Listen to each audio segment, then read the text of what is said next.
My name is Madison, and I am 26 years old. 3 weeks ago, I discovered something that shattered everything I believed about my family. What I found on those security cameras changed my relationship with my sister forever and revealed a betrayal so deep that it destroyed decades of trust. The footage showed me exactly why Emma had been acting so strangely, why Mom seemed confused about missing jewelry, and why our family dynamics felt so toxic lately. Sometimes the people closest to you are the ones planning your downfall. Hey everyone, before we dive into this wild family drama, I want to know, where are you watching from today? Drop your location in the comments below if you are ready for a story that will make you question everything you know about sibling loyalty.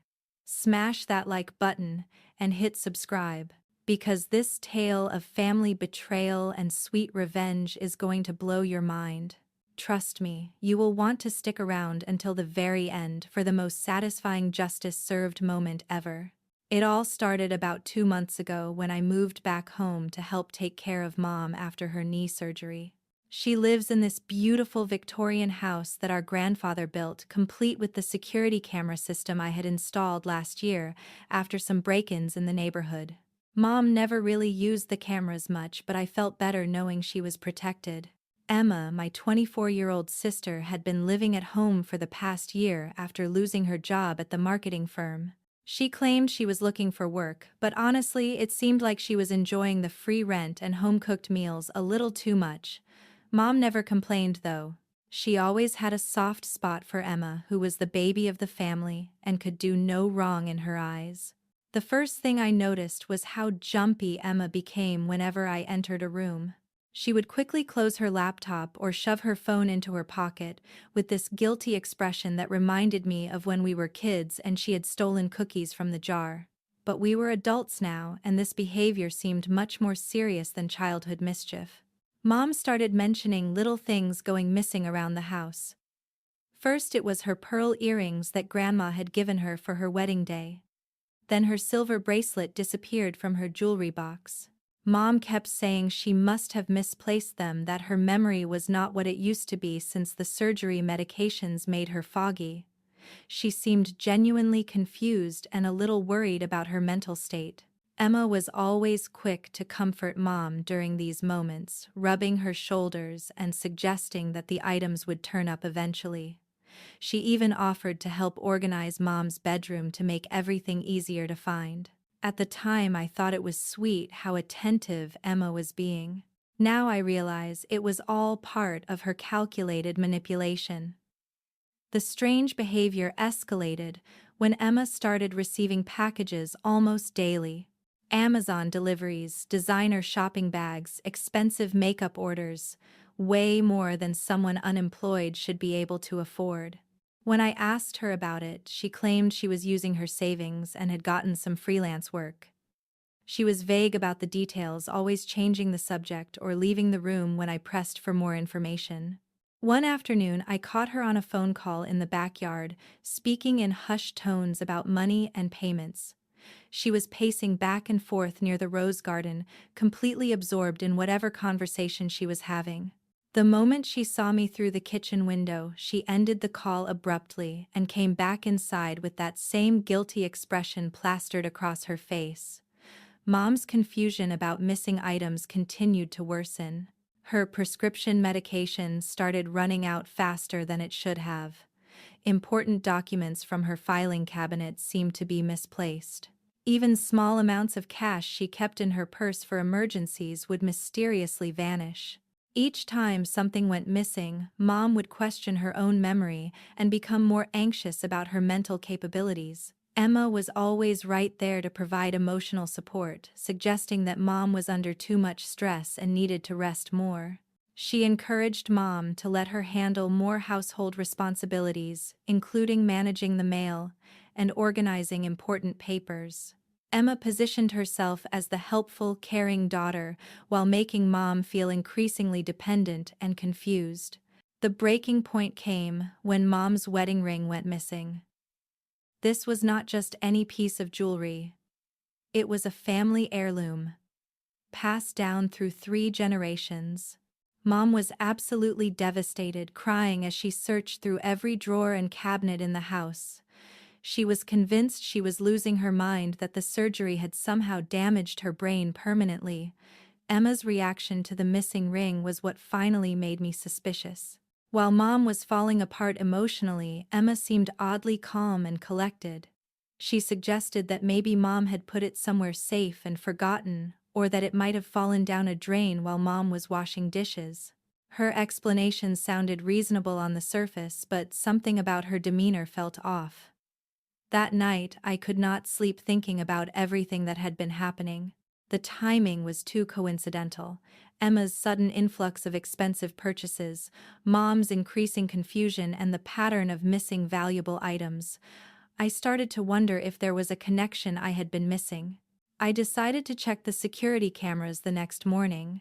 I had never really monitored them before, just knowing they were there for protection was enough. But now I felt compelled to see if they had captured anything unusual. What I discovered in those recordings would change everything I thought I knew about my sister and reveal a level of betrayal that still makes my blood boil. The footage showed Emma systematically going through Mom's belongings when she thought no one was watching. She would wait until Mom was napping or in the shower, then carefully search through jewelry boxes, dresser drawers, and personal items. She was not frantically looking for something she had lost. She was deliberately and methodically selecting valuable pieces to steal. But the worst part was watching how she manipulated Mom afterward. Emma would pretend to help look for missing items while knowing exactly where they were because she had taken them herself. She would comfort Mom during her moments of confusion and self-doubt, all while being the direct cause of that distress. The level of psychological manipulation was sickening to witness. I sat in front of my laptop for hours, reviewing weeks of footage and documenting every instance of theft I could find. Emma had been stealing from our mother for months, gasping Mom's trust and love while systematically robbing her blind. The packages she received were not from freelance work. They were purchases made with money from selling Mom's precious belongings. After discovering Emma's theft on the security footage, I knew I needed to gather more evidence before confronting anyone. This was not just about missing jewelry anymore. This was systematic elder abuse happening right under my nose. I felt sick knowing that I had been living in the house while Emma manipulated and stole from our vulnerable mother. I started documenting everything methodically. I created spreadsheets listing every missing item Mom had mentioned, cross-referencing them with timestamps from the security footage. The pattern was clear and devastating. Emma would strike when Mom was most vulnerable, right after taking her pain medication, when she was drowsy during her afternoon naps, or when she was distracted with physical therapy exercises.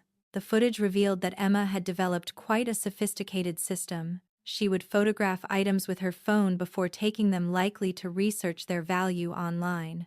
She knew exactly what she was looking for, pieces that were valuable but not so obvious that Mom would notice immediately. Emma had clearly studied Mom's jewelry collection and personal belongings, carefully planning which items she could steal without raising immediate suspicion. I decided to do some detective work of my own.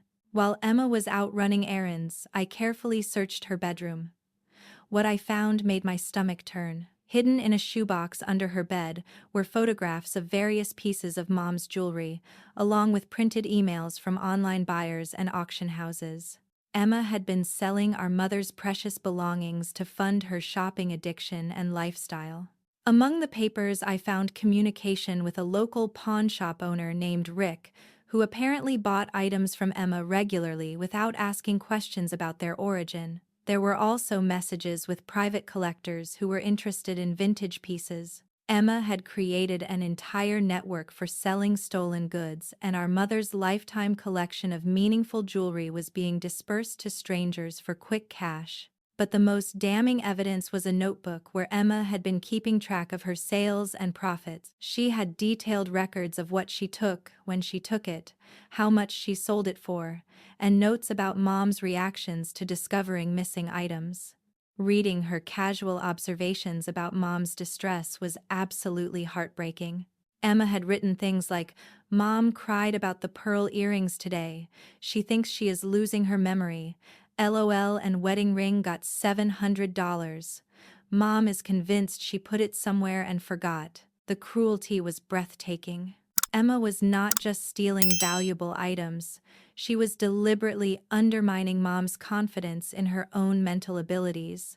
She was creating a psychological environment where Mom questioned her sanity, while Emma positioned herself as the caring, supportive daughter. It was gaslighting at its most insidious level. I also discovered that Emma had been intercepting some of Mom's mail, particularly anything related to insurance or financial statements. She had opened and read through private documents, probably looking for information about other valuables or assets she could target. The violation of privacy went far beyond simple theft. This was a comprehensive invasion of Mom's personal life. While continuing my investigation, I noticed that Emma had become increasingly bold in her behavior. She was spending money more freely, coming home with expensive clothing and electronics that she claimed were gifts from friends or great deals she found online. Her explanations were becoming more elaborate and less believable, but Mom was too trusting and confused to question them seriously. I started paying closer attention to Emma's daily routines and discovered that she had regular appointments that she was secretive about.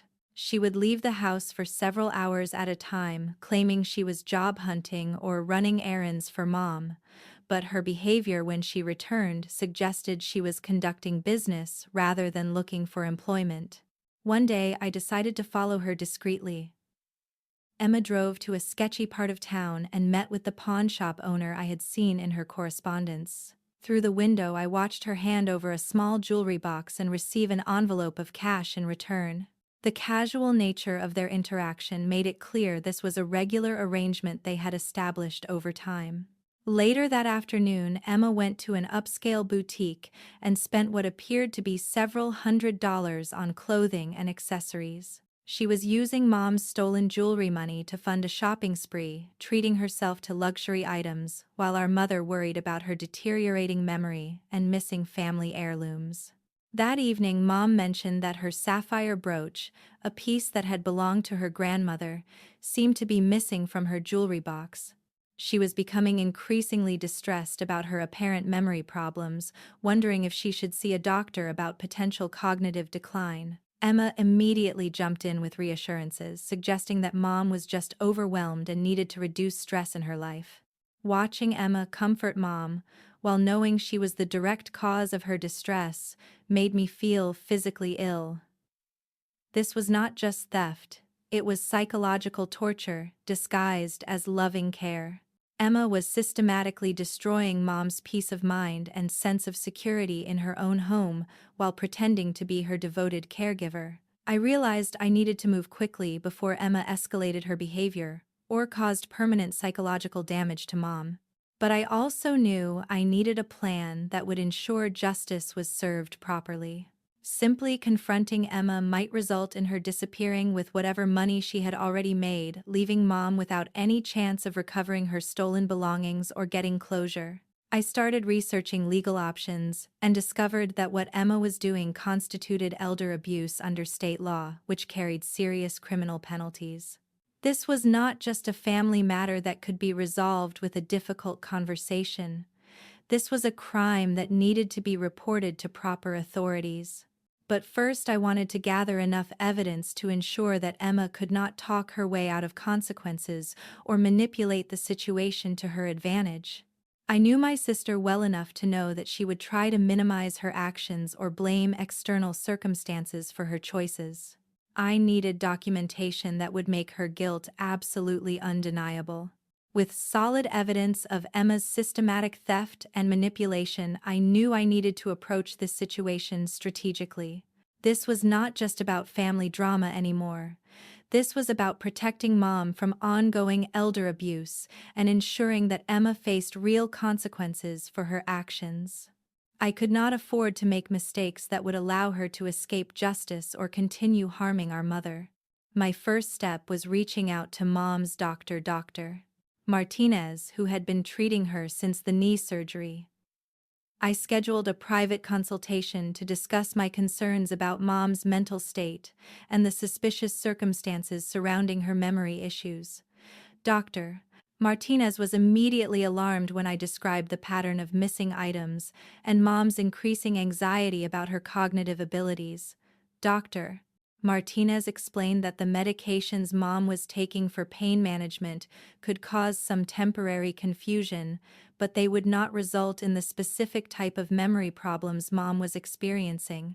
The fact that she only seemed to forget about valuable items while remembering everything else clearly suggested that external factors were involved.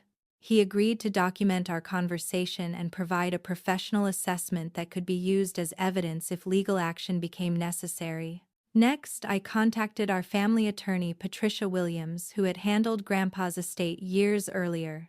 She was familiar with our family situation and understood the sentimental and financial value of the items Emma had been stealing.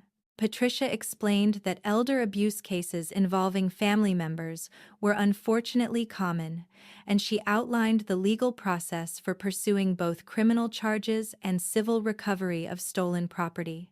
Patricia advised me to continue documenting everything while she began preparing the necessary paperwork for both criminal complaints and restraining orders if needed.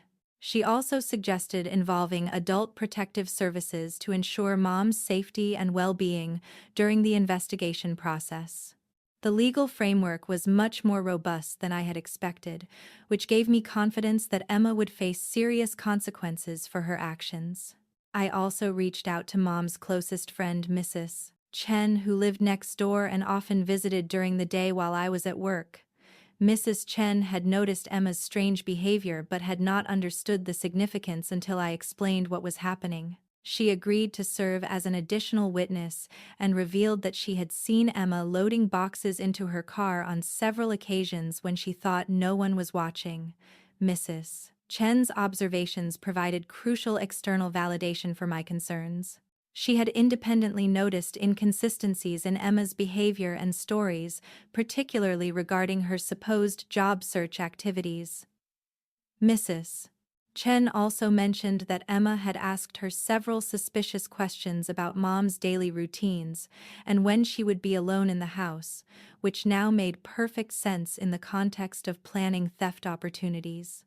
During my investigation, I discovered that Emma had been more active on social media than I realized, posting photos of her new purchases and luxurious lifestyle.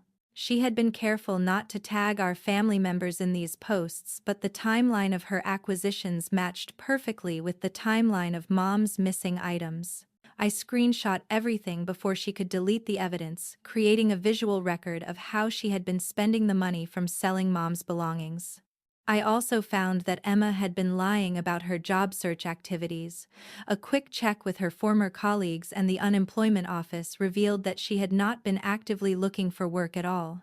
Instead, she had been treating the theft operation as her primary source of income, becoming increasingly comfortable with stealing from our mother as her main financial strategy. The most disturbing discovery came when I found Emma's browser history on the shared family computer. She had been researching topics like how to sell inherited jewelry, elder abuse signs, and memory loss medications. This suggested that her actions were not impulsive mistakes but carefully planned criminal activity. She had been studying how to avoid detection while maximizing the profitability of her theft operation. Emma had also been researching Mom's various insurance policies and investment accounts, clearly looking for additional opportunities to exploit our mother's trust and vulnerability. I found evidence that she had been considering more sophisticated forms of financial abuse, including potentially accessing Mom's bank accounts and credit cards. The scope of her planned criminal activity was much broader than just stealing jewelry. While gathering this evidence, I had to be extremely careful to maintain normal family dynamics so Emma would not become suspicious and potentially escalate her behavior or destroy evidence. This meant pretending to believe her lies and maintaining friendly conversations while knowing exactly what she was doing to our mother. The psychological strain of keeping this knowledge secret while watching Mom suffer was almost unbearable. I started making subtle changes to increase documentation and protection for Mom. I helped her organize her important documents and suggested creating detailed inventories of her valuable possessions for insurance purposes. Mom thought it was just good planning, but I was actually creating comprehensive records that would be crucial for legal proceedings and insurance claims. I also arranged for additional security measures around the house, including motion sensors in areas where Mom kept her valuables and updated camera coverage in previously blind spots. I presented these improvements as general security upgrades rather than specific responses to Emma's theft, which allowed me to gather even more evidence without arousing suspicion. During this period, Emma's behavior became increasingly erratic as she struggled to maintain her facade while planning more ambitious theft operations. She was staying out later, making more frequent, mysterious phone calls, and becoming defensive when asked simple questions about her activities. The stress of maintaining her double life was clearly affecting her judgment and making her more careless about covering her tracks. I noticed that Emma had started targeting more valuable items, including pieces that Mom wore regularly and would definitely notice missing quickly. This suggested that Emma was either becoming desperate for money or growing overconfident in her ability to manipulate Mom into believing she was simply losing her memory. Either way, the escalation indicated that the situation needed to be resolved quickly before Emma caused irreversible damage. The turning point came when I discovered that Emma had been photographing important family documents, including Mom's will, insurance policies, and financial statements. She was clearly planning something much more serious than simple jewelry theft. This evidence convinced me that waiting any longer to take action would put Mom at even greater risk and potentially result in much more significant losses. I scheduled a meeting with Patricia Williams to finalize our legal strategy and prepare for confronting Emma with the evidence. We decided to coordinate with law enforcement to ensure that Emma could be arrested immediately if necessary, preventing her from destroying evidence or threatening Mom in any way. The goal was to protect Mom, while ensuring that Emma faced full legal consequences for her systematic abuse and theft. But first, I needed to have one more crucial conversation with Mom herself. She deserved to know the truth about what had been happening, even though I knew it would be devastating for her to learn that her trusted daughter had been systematically stealing from her and manipulating her emotions. However, Mom needed to understand the situation so she could make informed decisions about pressing charges and protecting herself going forward. I knew this confrontation would change our family forever, but Emma had made these consequences inevitable through her own choices and actions. The time for protecting family harmony at the expense of justice was over. The morning I decided to confront Emma, I made sure everything was perfectly orchestrated. I had scheduled a meeting with Detective Rodriguez from the Elder Abuse Unit. Patricia Williams was on standby with all the legal documentation, and Dr. Martinez had agreed to be available if Mom needed medical support during the emotional confrontation. This was not going to be a simple family argument. This was going to be the moment Emma faced the full consequences of her systematic abuse. I waited until Emma left for one of her mysterious appointments before sitting down with Mom in the living room. The conversation I was about to have would shatter her world, but she deserved to know the truth about what had been happening in her own home. I started by showing her the security camera footage, explaining gently what she was seeing on the screen. Mom's initial reaction was complete disbelief. She stared at the video of Emma systematically searching through her jewelry box and kept saying, "That cannot be Emma. There must be some mistake." But as I showed her more footage, more documentation, and explained the timeline of thefts corresponding to her missing items, the reality began to sink in. The woman who had been comforting her about her supposed memory problems was actually the person stealing from her and causing her distress. The moment Mom understood what Emma had been doing to her was absolutely heartbreaking. She broke down completely, not just because of the stolen items but because of the psychological manipulation. She realized that Emma had been deliberately making her question her own sanity while pretending to be the caring, supportive daughter. The betrayal cut deeper than any financial loss could. When Emma returned home that afternoon, she walked into a house that had been completely transformed. Detective Rodriguez was waiting in the living room with Patricia Williams, Mom was sitting with Mrs. Chen for emotional support, and I was ready with boxes of evidence that would destroy any lies Emma might try to tell. The expression on her face when she saw this scene was priceless. Complete shock followed by the dawning realization that her criminal operation had been exposed. Emma's first instinct was to deny everything, claiming the security footage must have been manipulated and that we were all conspiring against her. But when Detective Rodriguez showed her the photographs from her own phone, the correspondence with buyers, her detailed sales records, and the timeline of her social media posts, her defensive facade began to crumble. The evidence was so overwhelming that even Emma could not spin a believable alternative explanation. Then Emma tried a different approach: emotional manipulation. She started crying and claiming that she was desperate for money, that she had been planning to pay Mom back eventually, that she never meant to hurt anyone. She begged Mom to forgive her and handle this as a private family matter rather than involving law enforcement. This performance might have worked in the past, but now everyone could see it for what it was: another attempt to manipulate and avoid consequences. Detective Rodriguez was not impressed by Emma's tears or excuses. He explained that this was not a simple case of borrowing money from family. This was systematic elder abuse involving theft, fraud, and psychological manipulation. The legal penalties were serious, and the pattern of behavior demonstrated clear criminal intent rather than desperate mistakes. Emma was going to face charges whether the family wanted to pursue them or not. The moment Emma realized that her usual manipulation tactics were not going to work was when her true personality emerged. The sweet, caring daughter mask completely disappeared, replaced by anger and resentment that was shocking to witness. She started blaming Mom for being too trusting, blamed me for being vindictive, and claimed that she deserved the money more than anyone because she was the one taking care of Mom every day. This outburst was actually perfect for our case because it demonstrated Emma's real attitude toward our mother and her complete lack of remorse for the pain she had caused. Detective Rodriguez made sure to document everything Emma said during her angry rant, which would be useful evidence of her mindset and intentions during the criminal proceedings. Patricia Williams served Emma with papers for both criminal charges and a civil lawsuit to recover the stolen items and compensate for emotional damage.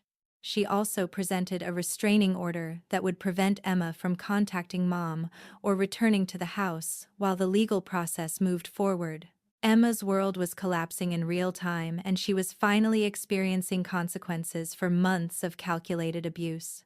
The pawn shop owner Rick was also arrested that day as part of a coordinated law enforcement operation. His business had been under investigation for buying stolen goods, and Emma's case provided the evidence needed to shut down his operation permanently. Several other victims came forward once news of the arrests became public, revealing that Emma and Rick had been part of a broader network, exploiting vulnerable elderly people. Emma was taken into custody that evening, charged with elder abuse, theft, fraud, and conspiracy to commit organized retail theft. The bail amount was set high enough that she could not easily post it using money from her criminal activities. She would have to remain in jail while awaiting trial, giving Mom time to recover and prepare for the legal process without fear of retaliation or further manipulation. That night, as I helped Mom process everything that had happened, she kept apologizing for not seeing Emma's true nature sooner. I assured her that Emma had been extremely skilled at manipulation and that no one should blame themselves for trusting a family member. The important thing was that the abuse had been stopped, and Emma would face justice for her actions. The 24 hours following Emma's arrest were a whirlwind of activity that completely transformed our family dynamic. News of the elder abuse case spread quickly through our small community, and the response was overwhelming.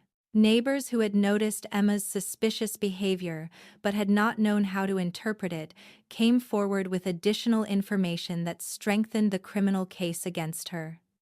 Mrs.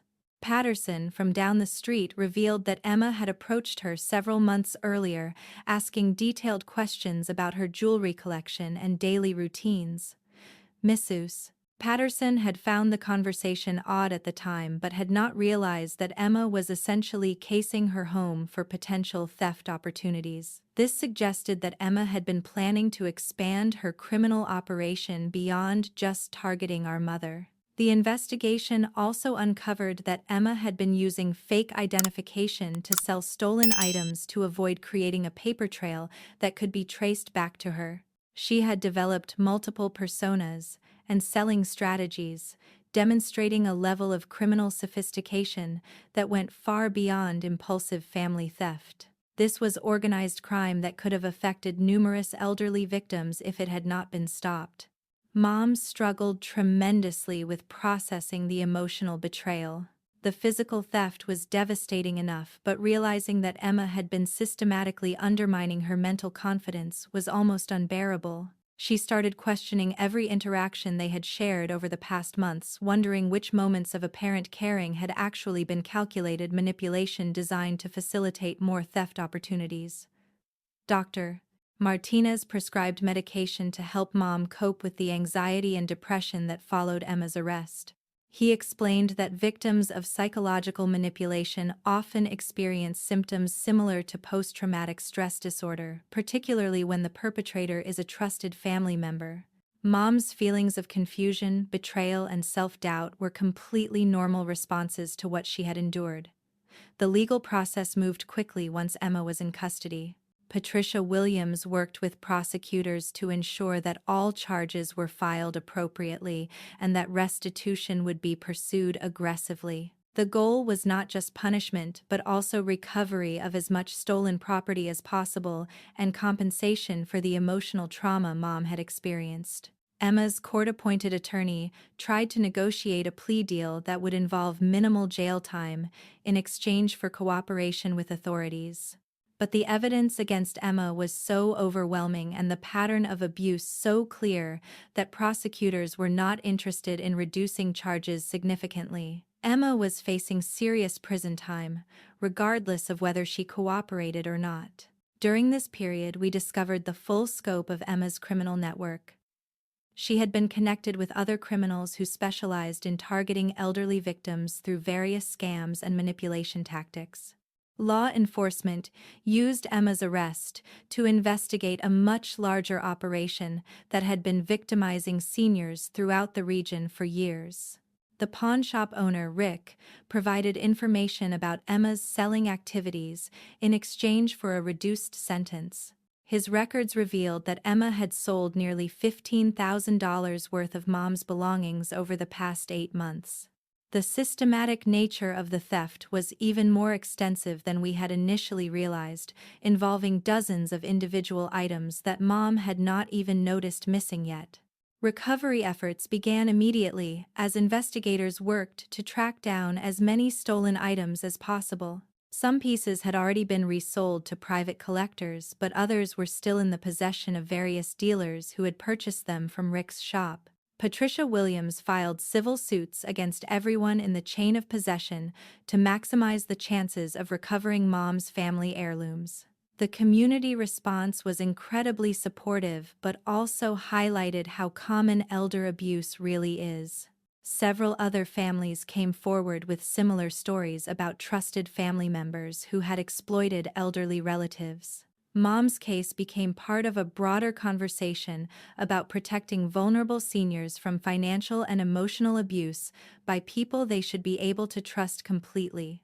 Emma's arrest also triggered an investigation into her previous employment and financial activities. Her former employer discovered discrepancies in petty cash and office supplies that suggested she had been stealing from them as well.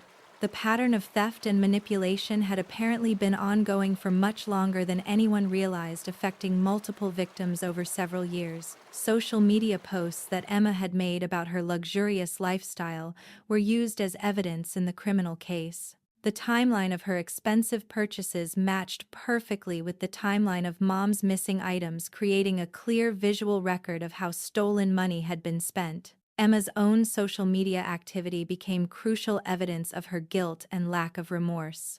Friends and extended family members struggled to process the news about Emma's arrest. Many people who had known her for years could not believe she was capable of such systematic abuse and manipulation. The disconnect between her public persona and her criminal behavior was difficult for everyone to reconcile, highlighting how skilled she had been at maintaining false appearances. Mom started attending support group meetings for elder abuse victims, which helped her understand that she was not alone in experiencing this type of family betrayal. Hearing stories from other survivors helped her process her own emotions and realize that the manipulation she had endured was not her fault. The support group became an important part of her healing process. As weeks passed, more details emerged about Emma's criminal activities and future plans. Investigators found evidence that she had been researching other potential victims, including elderly neighbors and family friends. Her criminal operation had been expanding steadily, and arresting her when we did likely prevented her from victimizing many other innocent people. The financial impact of Emma's theft was significant, but the emotional damage was even more severe. Mom had to completely rebuild her sense of safety and trust in her own home. Simple activities like taking medication or organizing her belongings became anxiety-inducing because they reminded her of how Emma had exploited her vulnerability during recovery from surgery. 6 months after Emma's arrest, our lives had transformed in ways I never could have anticipated. The legal proceedings concluded with Emma receiving a 4-year prison sentence for elder abuse, theft, and fraud. The judge specifically noted the psychological manipulation aspect of her crimes, emphasizing how betrayal by a trusted family member created additional trauma beyond simple financial loss. Justice had been served in the most complete way possible. The restitution process recovered approximately 60% of the stolen items and their monetary value. Some of Mom's most precious family heirlooms were returned, including her wedding ring and the pearl earrings from Grandma. Seeing Mom's face when she held those pieces again was incredibly emotional. She had genuinely believed she would never see them again. The items that could not be recovered were replaced through insurance claims and civil lawsuit settlements. Mom's healing journey was remarkable to witness. Working with a therapist who specialized in elder abuse recovery, she learned to recognize the manipulation tactics Emma had used and understand that none of the psychological damage was her fault. The therapy helped her rebuild confidence in her own memory and judgment, which had been systematically undermined by Emma's calculated gaslighting campaign. Dr. Martinez monitored Mom's progress closely and was amazed by her resilience. The anxiety and depression symptoms that had developed during Emma's abuse gradually improved as Mom felt safer in her own home and more confident in her mental abilities. The medical documentation of her recovery became additional evidence of the serious harm Emma had caused through her psychological manipulation. Our relationship as mother and daughter grew stronger through this experience, though it took time to rebuild trust and communication. Mom initially felt embarrassed that she had been deceived so completely, but I helped her understand that Emma's manipulation had been sophisticated and deliberately designed to exploit someone in a vulnerable medical recovery situation. The trust between us deepened as we worked together to heal from Emma's betrayal. Chen became like family to us during this period, checking on Mom daily and providing emotional support throughout the legal proceedings. She helped Mom feel less isolated and demonstrated that chosen family relationships can be more reliable than blood relationships when biological family members choose to cause harm rather than provide support. The broader community impact of our case was significant. Local law enforcement used our experience to develop better training for recognizing elder abuse warning signs. Social services implemented new protocols for checking on elderly residents who might be vulnerable to family member exploitation. Our story became part of educational materials that helped other families recognize and prevent similar situations. Emma's conviction sent a clear message that elder abuse would not be tolerated even when perpetrated by family members. Several other victims came forward after learning about our case, leading to additional investigations and arrests of people who had been exploiting elderly relatives. The ripple effect of holding Emma accountable extended far beyond our family situation. Patricia Williams helped us establish better legal protections for Mom's assets and created safeguards that would prevent future financial exploitation. We set up monitoring systems for her accounts and created protocols that would alert multiple family members and professionals if suspicious activity occurred. These measures provided peace of mind while preserving Mom's independence and dignity. The security camera system that originally exposed Emma's theft became a source of comfort rather than surveillance. Mom felt safer knowing that her home was protected, and the cameras provided evidence that helped her feel confident in her own perceptions and memory. Technology that had revealed betrayal ultimately became a tool for empowerment and protection. Mom started volunteering with the Elder Abuse Prevention Organization, sharing her story to help other families recognize warning signs before serious damage occurred. Her advocacy work gave new purpose to her difficult experience and helped her feel that something positive had emerged from Emma's betrayal. She became a powerful voice for protecting vulnerable seniors from family member exploitation. The emotional scars from Emma's abuse continued to heal gradually. Mom learned to trust her instincts again and rebuilt confidence in her ability to make good decisions about who to trust with access to her home and personal information. The psychological manipulation that had made her question her own memory and judgment was overcome through therapy, support, and validation of her experiences. 1 year after Emma's arrest, Mom decided to write letters to other elder abuse victims, offering support and encouragement during their recovery processes. These letters became part of a victim support network that helped people understand they were not alone in experiencing family betrayal. Mom's strength in helping others heal demonstrated how completely she had recovered from Emma's psychological abuse. Our chosen family now includes Mrs. Chen Dr. Martinez, Patricia Williams, and several other people who provided support during our crisis. These relationships are based on mutual respect and genuine care rather than biological obligation. We learned that family is defined by actions and loyalty rather than shared genetics or legal relationships. Emma sent several letters from prison attempting to apologize and rebuild relationship bridges, but we chose not to respond. Her actions had demonstrated her true character and priorities, and no amount of jailhouse remorse could undo the systematic abuse she had inflicted. Some betrayals are simply too profound to forgive, and that boundary protects our continued healing and safety. Looking back on this experience, I am grateful that we discovered Emma's criminal behavior when we did. The investigation revealed that she had been planning much more extensive exploitation that could have resulted in Mom losing her home and life savings. Early intervention prevented catastrophic financial and emotional damage that would have been irreversible. The lessons learned from this family tragedy have made us stronger and more aware of protecting vulnerable family members from exploitation. We now have systems in place to prevent similar abuse, stronger relationships with trustworthy people, and clear boundaries with those who might seek to take advantage of kindness and trust.